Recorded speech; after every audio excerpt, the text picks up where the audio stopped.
मानसोपचार तज्ज्ञाकडे आपण गेलो तर लोक आपल्याबद्दल काय विचार करतील, किंवा आपण एका मानसोपचार तज्ज्ञाकडे जाऊन आपण ट्रीटमेंट घेतोय हे जेव्हा लोकांना कळेल तर त्यावेळेला ते आपल्याला वेडं म्हणतील का, असा देखील फार महत्त्वाचा प्रश्न आहे. तर अशा वेळेला ही अवेअरनेस किंवा तो गैरसमज दूर करण्यासाठी म्हणून तुम्ही काय सांगाल की लोकांनी हा गैरसमज काढून टाकावा मनातनं, तर त्याबद्दल तुम्ही काय सांगाल?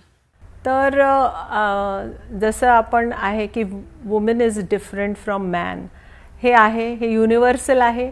कारण तिची वैचारिक बैठक वेगळी असते, ती खूप इमोशनल असते ॲज कम्पेअर्ड टू मेन, म्हणजे पुरुषांपेक्षा. प्लस ती सगळं मल्टीटास्कर असल्यामुळे सगळा ताण ती तिच्यावरच घेते. त्यामुळे काय होतं, नाही मी हे करणार, तर घरापासून ते कामा ठिकाणीपर्यंत सगळ्याचं व्यवस्थापन तिच्यावरच असतं.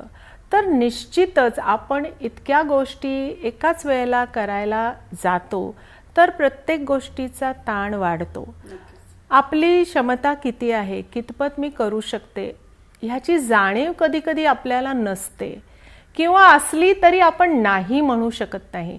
म्हणजे कोणी मला सांगितलं, अगं हे माझ्यासाठी करशील का, बरं ठीक आहे करते, प्रयत्न करते. आपण स्त्री म्हणून नाही म्हणता येत नाही, कारण आपण घरात बघितलं तर प्रत्येकाला आपण होच म्हणतो, मीच करते. तो असर्टिव्हनेस हा स्त्रियांमध्ये कमी आहे.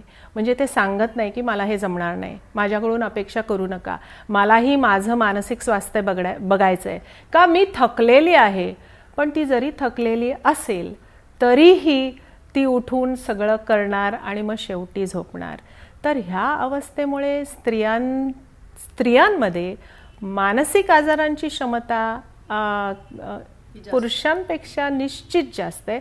आणि चिंता आणि नैराश्य हे जास्त, म्हणजे 3 गुण जास्त प्रमाणात स्त्रियांमध्ये दिसून येतं.